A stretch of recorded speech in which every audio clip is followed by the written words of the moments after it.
సచివాలయంలో ఉద్యోగులుగా వచ్చి ఇప్పుడు ఆ సచివాలయ వ్యవస్థ నుంచి పక్కకి తీసుకెళ్తూ తమని ఆరవ వేలుగా చూస్తున్నారని ఆవేదన వ్యక్తం చేస్తున్నట్టు గ్రామ సచివాలయ ఇంజనీరింగ్ అసిస్టెంట్లు అన్ని రకాల ప్రయత్నాలు చేసి ఇప్పుడు పవన్ కళ్యాణ్కి లేఖల మీద లేఖలు రాస్తున్నారు. వరుసపెట్టి మమ్మల్ని ఆదుకోండి బాబు అని వాళ్ళు అడుగుతున్నటువంటిది, వాళ్ళు చెప్తున్నటువంటి లెక్కలు.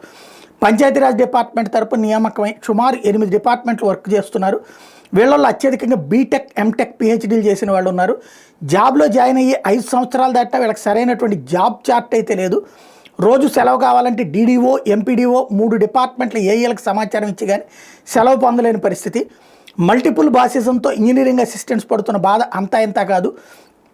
ఫీల్డ్లో ఉండి డిపార్ట్మెంట్ పనులు చేసేటప్పుడు డీడీఓ పిఎస్ చెప్పిన పంచాయతీ పనులు చేయకపోతే మీకు జీతాలు పెట్టేది మేము, మా మాటే వినరా అంటూ వాళ్ళు బెదిరించే బెదిరింపులు అంతా ఇంత కాదు. అన్ని డిపార్ట్మెంట్స్ పనులు ఏ రోజైనా ఒకేసారి చెప్పారో ఆ రోజుకి ఇంజనీరింగ్ అసిస్టెంట్కి ప్రత్యక్ష నరకమే. నా పని కావాలంటే నా పని అవ్వాలి అని వాళ్ళు చేసే ఒత్తిడికి ఇంజనీరింగ్ అసిస్టెంట్లు ఎంతో మానసిక క్షోభకు గురవుతున్నారు. సచివాలయంలో ఉన్న మిగతా ఉద్యోగులు కేవలం వారి డిపార్ట్మెంట్ పనులు మాత్రమే చేస్తున్నారు. కానీ engineering assistant highly qualified technical person కాబట్టి ఏ వర్క్ అయినా చేయగలడన్న ఒక్క ఇదితో మిగతా వాళ్ళ పనుల్లో కూడా వీళ్ళని ఇన్వాల్వ్ చేస్తూ ఉన్నారు.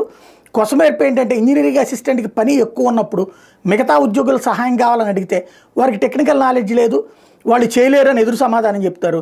సచివాలయంలో ఇంజనీరింగ్ అసిస్టెంట్ పరిస్థితి ఎలా ఉందంటే వాళ్ళ లైన్ డిపార్ట్మెంట్ వర్క్స్ 20% చేస్తే నాన్ ఇంజనీరింగ్ వర్క్స్ 80% చేస్తున్న పరిస్థితి.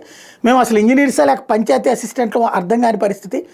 పంచాయతీ కార్యదర్శులు చేయాల్సిన పనులన్నీ ఇంజనీరింగ్ అసిస్టెంట్ చేత చేపిస్తూ అదేంటని అడిగితే మీ జీతాలు పెట్టేది మేము, చెప్పింది చేయాల్సిందని బెదిరిస్తారు. ఎంపీడీ వాళ్ళకి కంప్లైంట్ చేస్తారు. మా బాధలను లైన్ డిపార్ట్మెంట్ ఏఈకి చెప్పినా ఏమీ చేయలేని పరిస్థితి.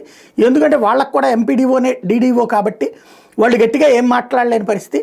ఇన్ని ఇబ్బందులు పడుతున్న మాకు మా భవిష్యత్తు అంటే అర్థం కావట్లేదు. ఎందుకంటే ఇప్పటికి కూడా మాకు ప్రమోషన్ ఛానల్ లేని పరిస్థితి. ఇంజనీరింగ్ అసిస్టెంట్లకు ఉద్యోగం మొదట్లోనే తీరని అన్యాయం చేశారు.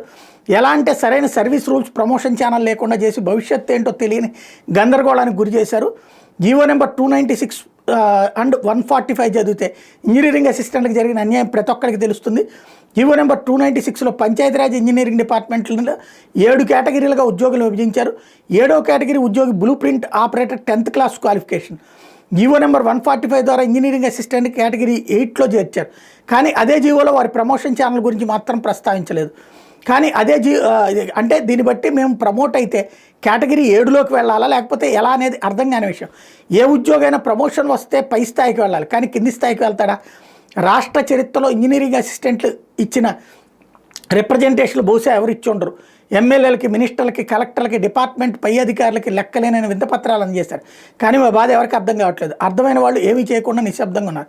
ఇక మేము కేవలం పంచాయతీరాజ్ మినిస్టర్ అయినటువంటి పవన్ కళ్యాణ్ గారి మీదే ఆశలు పెట్టుకున్నాం. అన్ని మాతృశాఖలు సచివాలయ సిబ్బందికి అండగా ఉంటుంటే మా పంచాయతీరాజ్ శాఖ మాత్రం మాపై సవతి ప్రేమ చూపిస్తోంది. మా భవిష్యత్తుకు వారి సహకారం లేదని భావన చెప్పకనే చెప్తుంది.